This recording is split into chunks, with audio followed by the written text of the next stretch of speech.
Hello. Today I'm going to tell you a story about how ordinary people, faced with ordinary problems, can find themselves making extraordinary mistakes. This isn't a story about career criminals or elaborate schemes. This is a story about desperation, about panic, and about the way a single bad decision can ripple outward and destroy multiple lives. What makes this case particularly interesting is that no one involved set out to become a criminal. There were no master plans, there were no brilliant heists. Instead, there were just regular people. A warehouse manager, a loading dock worker, a desperate man trying to pay his bills, who faced pressure and made choices that seemed reasonable in the moment, but turned out to be catastrophic. This is a story about how the line between good person and person who commits crimes is thinner than most of us would like to believe. It's a story about complicity and consequence, and it's a story that, if you listen carefully, might make you wonder what you would do if you found yourself in similar circumstances. The call came into the Chicago Police Department at 11:47 p.m. on a Tuesday in October. A body in the parking lot of Riverside Logistics, a mid-sized shipping company in the industrial district. Detective Sarah Chen arrived 40 minutes later to find Marcus Webb, a 52-year-old warehouse manager, lying face down next to his Honda Civic with a single gunshot wound to the back of the head. The call came in to the Chicago Police Department at 11:47 p.m. on a Tuesday in October. A body in the parking lot of Riverside Logistics, a mid-sized shipping company in the industrial district.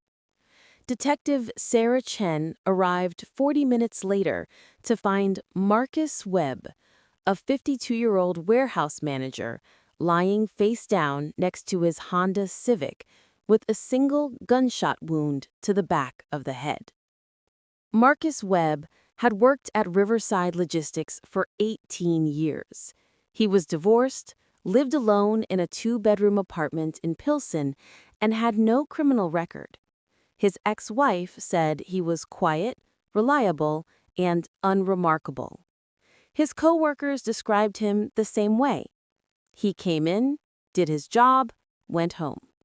Nothing dramatic, nothing remarkable about his entire existence except that it had ended with a bullet and questions nobody seemed prepared to answer. The murder weapon wasn't found at the scene.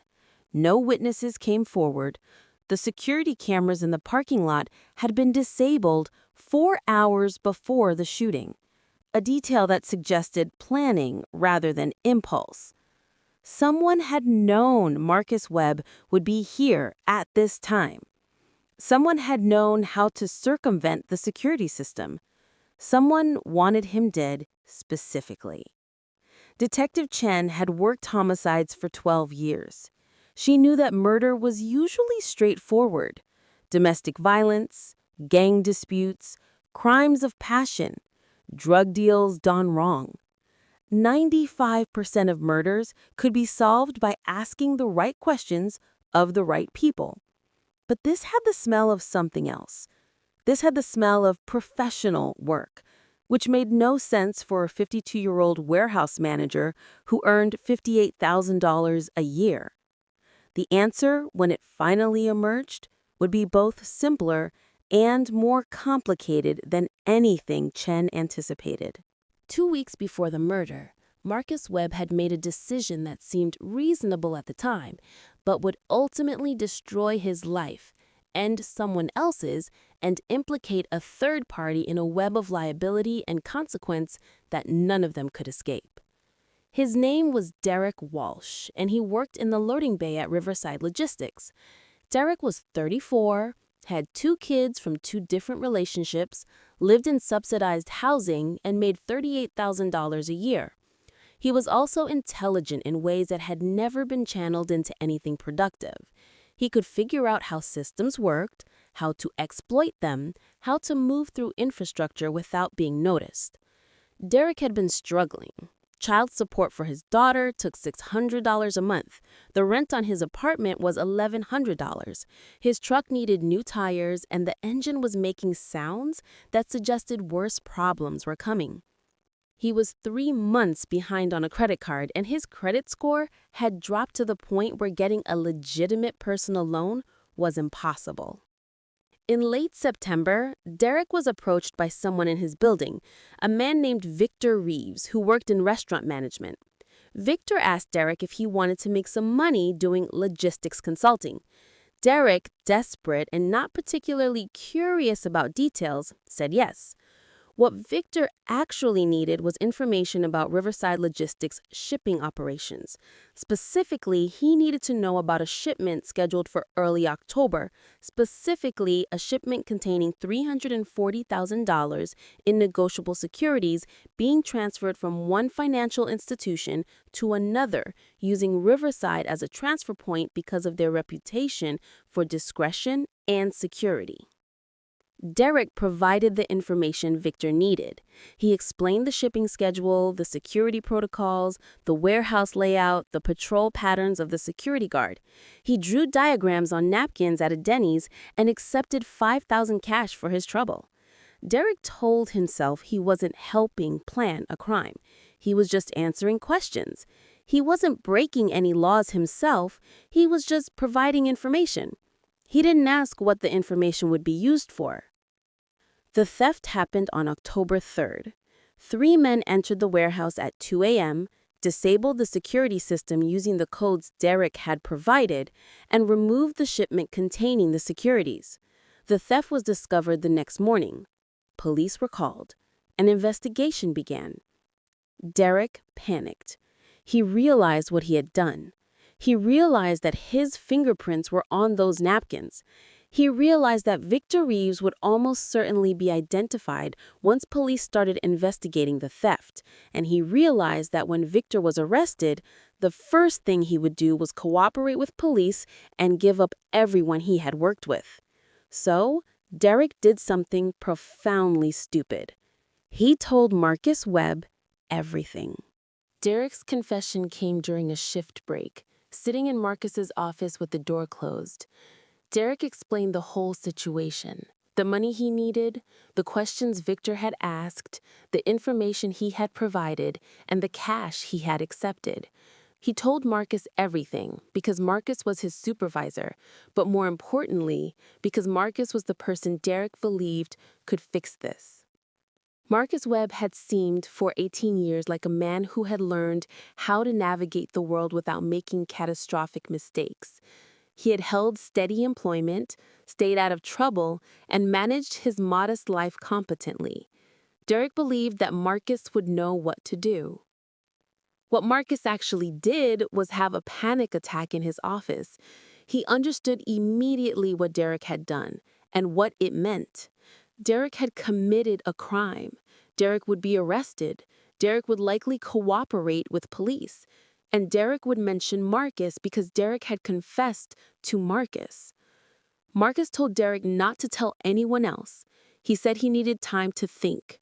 He said Derek should act normal and wait for instructions. Marcus went home that night and didn't sleep. He sat in his apartment and drank beer and tried to think about what his life would look like once the police came to talk to him. Marcus understood that he had a choice. He could go to police immediately and report that Derek had confessed to providing information to someone involved in the warehouse theft. This would make Marcus a good citizen, but would also mean that his name would be in an official report, that police would examine his communications with Derek, that even though he had done nothing illegal, he would be entangled in a criminal investigation. Or he could do what Victor Reeves and his associates were almost certainly going to do, ensure that Derek couldn't testify against them. The thought arrived in Marcus's mind fully formed, which surprised him. He had never been a violent person. He had never owned a gun. He had certainly never considered killing anyone. But the thought persisted, growing from a distant possibility into something that seemed almost inevitable. If Derek disappeared, the investigation would stall. Police would have Derek's name, but couldn't build a case without him. They might eventually figure out that Derek had been involved, but without his testimony, Derek's connection to Marcus couldn't be established. It would be Derek and Victor and whoever else was involved in the theft, but not Marcus. Marcus could continue his life. This reasoning was flawed in multiple ways. Marcus understood this on some intellectual level, but desperation has a way of reorganizing thoughts, of making catastrophic ideas seem reasonable. He started researching. He went to a gun range. He asked a casual acquaintance how much someone charged to make a problem disappear. That acquaintance, alarmed, severed the friendship. Marcus didn't pursue it further. Instead, he went to a pawn shop and purchased a Glock 19 from a private seller. He registered it under his own name because the paperwork required seemed less risky than dealing with someone on the black market. He told Derek to meet him in the parking lot at 11:30 p.m. on a Tuesday. Marcus said he had a plan.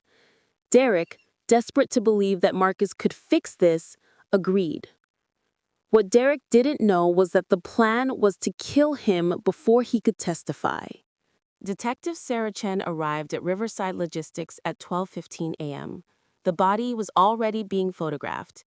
The initial canvass of the area had turned up one witness, a security guard from the adjacent building who had heard a gunshot but seen nothing useful. The security cameras in the parking lot had been disabled. Whoever did this had known what they were doing. Chin's first assumption was that this was connected to Derek Walsh, whose name had come up in the warehouse theft investigation that had begun 2 weeks prior. Derek worked at Riverside. The theft had involved someone with inside knowledge.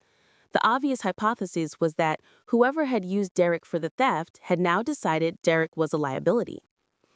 What made the investigation complicated was that Derek Walsh was now missing. He hadn't shown up for his shift that morning. His apartment was empty, his car was gone, and his ex-girlfriend, the mother of his youngest child, hadn't heard from him in days. Police issued a missing persons alert. When they found Derek's car 3 days later, abandoned at O'Hare Airport, with its doors unlocked and keys on the seat, it seemed to confirm what investigators had suspected. Derek had run. Derek was guilty. Derek was probably in Mexico or somewhere equally unhelpful to the investigation. But then Detective Chen made a connection that changed everything. Marcus Webb's gun registration came back when they started checking the periphery of the case. Marcus Webb had purchased a firearm 6 weeks ago. Marcus Webb had never owned a gun before. Marcus Webb worked at Riverside Logistics and would have known about the financial shipment that Derek had provided information about. Chen pulled the ballistics report. The bullet recovered from Marcus Webb's body could potentially have come from a Glock 19, though confirmation required the actual weapon. When police went to Marcus Webb's apartment to interview him about his firearm, they found him gone. His apartment was being packed. His car was at the apartment, running, with luggage in the backseat. Within 48 hours, police had Marcus Webb in custody. He confessed immediately, with almost visible relief at finally being able to stop running. He explained Derek's crime. He explained his own panic. He explained the reasoning, however twisted, that had led him to decide that murder was preferable to being associated with a crime he hadn't actually committed himself. He provided the location of Derek Walsh's body. Derek had been shot in the parking lot and then moved to a storage facility where Marcus had planned to eventually dispose of him permanently. The plan had been chaos. Derek had realized what was happening in the moment before Marcus shot him and had tried to run. The killing had been messy and desperate, and nothing like whatever fantasy Marcus had constructed in his head. The arrest of Marcus Webb didn't solve the warehouse theft. It confirmed Derek Walsh had been involved, but it didn't recover the stolen securities or identify the other people involved. Victor Reeves had disappeared the day after the theft, understanding that his connection to Derek made him a liability. Police would eventually catch up with him in Las Vegas 3 months later, but by then, the securities had been fenced and distributed through channels that would take federal investigators years to fully untangle. What the investigation did accomplish was to map out how four ordinary people, a warehouse manager, desperate to protect himself, a loading bay worker, trying to solve financial problems, a restaurant manager, running a theft operation, and a security consultant who had provided poor security, had collectively created a catastrophe that rippled far beyond any of them. Derek Walsh's ex-girlfriend had to explain to her 4-year-old daughter why Daddy wasn't coming home. The investigation revealed that Derek had been sending her small checks for support, something his official payment history didn't reflect. The additional informal support he had been providing also disappeared. Marcus Webb's mother died of a heart attack 6 months after his conviction. Doctors would describe it as stress-related. Marcus's sister had to mortgage her house to pay for legal appeals that ultimately failed. The workplace at Riverside Logistics became a place of suspicion and fear. Several employees quit, convinced that something deeper was wrong with management or the company itself. The company's reputation, already damaged by the theft, was further damaged by the revelation that a manager had been capable of murder. Insurance rates went up, contracts were renegotiated. 2 years later, Riverside Logistics closed its Chicago facility and consolidated operations elsewhere. Marcus Webb's trial took place over 8 weeks in the spring. The prosecution's case was straightforward. Marcus had purchased the gun. Ballistics confirmed it matched the fatal bullet. Derek Walsh's body bore the marks of recent gunshot trauma consistent with a close-range execution. Marcus's own confession was recorded and presented to the jury. The defense argued that Marcus had been under extreme psychological stress related to Derek's confession and had acted impulsively rather than with premeditation. The fact that Marcus had confessed almost immediately after arrest, had revealed the location of Derek's body without prompting, and had explained his state of mind in detail suggested a man who was mentally unraveling rather than a calculating killer. The jury deliberated for 6 hours before returning a guilty verdict on second-degree murder. The charge carried a sentence of up to 40 years. The judge sentenced Marcus to 30 years without possibility of parole, citing the callous nature of the crime, but acknowledging Marcus's lack of prior criminal history and what seemed to be genuine remorse. As Marcus was led from the courtroom, he made brief eye contact with Derek Walsh's mother, who sat in the gallery. Mrs. Walsh said nothing. Her expression was closed, which was perhaps worse than anger would have been. 5 years after the murder, the remaining consequences continued to unspool. Marcus Webb, now 57 years old, died in Stateville Correctional Center from a heart attack. His death was not widely reported. A warehouse manager who had committed murder was not newsworthy enough to merit significant media attention. Derek Walsh was memorialized not as a victim, but as a footnote. He was the person who had made the initial mistake. He was the person who had provided the information that enabled the theft. Without Derek, none of the subsequent tragedy would have occurred. This narrative was useful for various people. It meant that people could believe that Derek bore responsibility for the chain of events he had set in motion. But the reality was more distributed. Victor Reeves had created the opportunity by planning a theft. Derek had filled that opportunity out of desperation. Marcus had responded to Derek's poor judgment with violence born from panic. And a whole system of conditions, poverty that made $5,000 seem worth the risk, the infrastructure that made the theft possible, the human tendency toward catastrophic decision-making under stress, had made all of it inevitable once the first domino began to fall. Riverside Logistics' Chicago facility remained closed. The jobs it had provided were never restored to the neighborhood.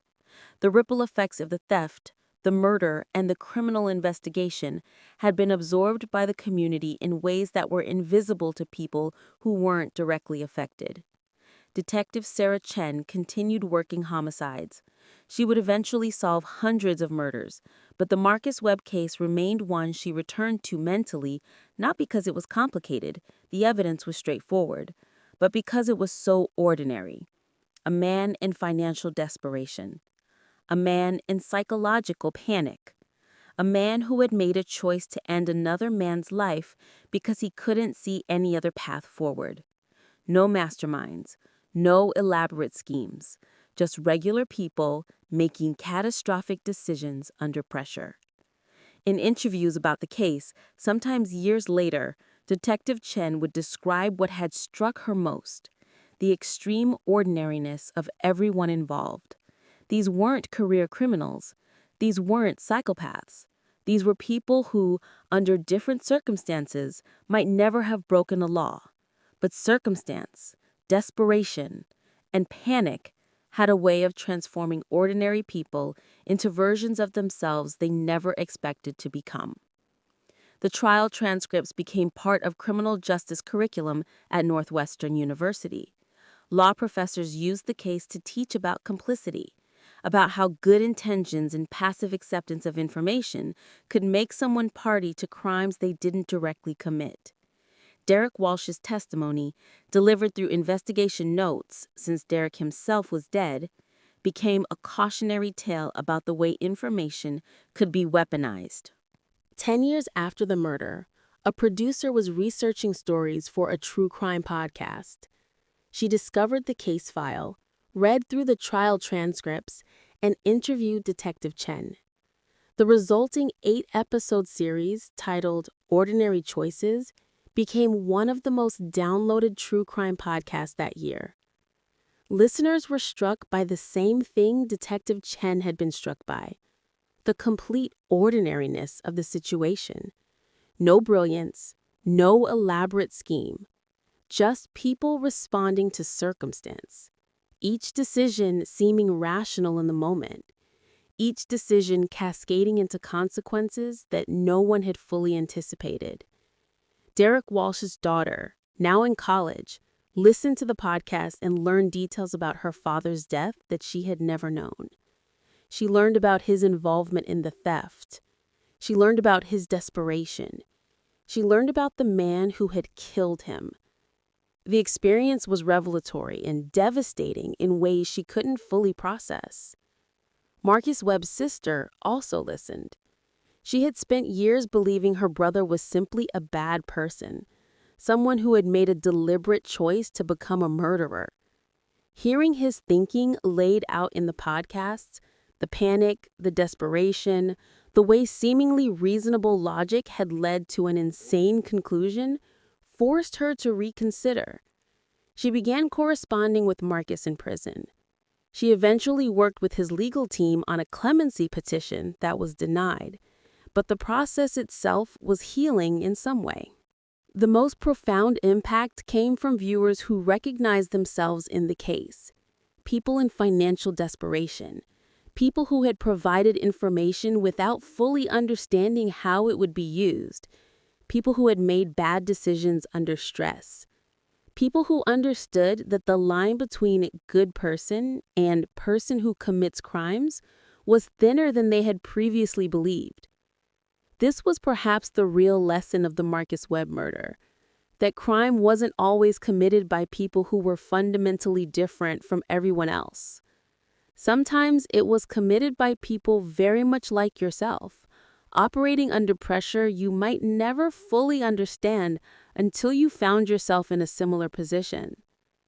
The warehouse remained closed. The neighborhood continued its slow decline. The people affected by Derek's theft, by Marcus's murder, by the collapse of Riverside Logistics, They all moved on, carrying the weight of connection to events they had never chosen to be part of. And in prisons, in courtrooms, and homes across the country, people continued to make the kinds of decisions that seemed rational in moments of desperation, never knowing if those decisions would be the ones they came to regret for the rest of their lives. This case raises profound questions about culpability, desperation, and the justice system's approach to people who commit crimes not out of inherent criminality, but out of panic and circumstance. Marcus Webb was sentenced to 30 years for second-degree murder. He died in prison at age 57, having served less than a third of his sentence. So here's what I want to ask you. Was the sentence valid? Was 30 years appropriate for a man who had no criminal history, who confessed immediately, who showed genuine remorse, but who nonetheless took another human's life? Was Derek Walsh, who provided information that enabled a theft but didn't pull a trigger, equally culpable?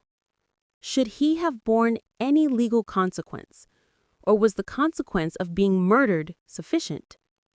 The warehouse worker trying to support his family, the manager panicking under stress, the investigator piecing together facts, the grieving families trying to understand how their lives became connected to tragedy. Where does responsibility actually lie? And more importantly, what does justice actually look like in a case where everyone involved is somehow both perpetrator and victim?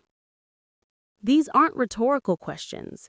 They're questions that juries grappled with, questions that prosecutors and defense attorneys debated, questions that philosophers and ethicists continue to discuss. And they're questions that might make you examine your own decisions, the information you share, the choices you make under pressure, the way you treat people in positions of desperation. Because if there's one lesson from this case, it's that the distance between ordinary person and person who commits crimes is measured not in character, but in circumstance. And circumstances for any of us can change. I'd love to hear what you think. Drop your thoughts in the comments below. Do you believe Marcus Webb deserved 30 years? Should Derek have faced criminal charges? Was there a point where this tragedy could have been prevented? And more broadly, do you think you're capable of making the same kinds of decisions these ordinary people made? Thank you so much for listening to Ordinary Choices. If you enjoyed this story, please like, subscribe, and share this with someone interested in true crime. See you next time.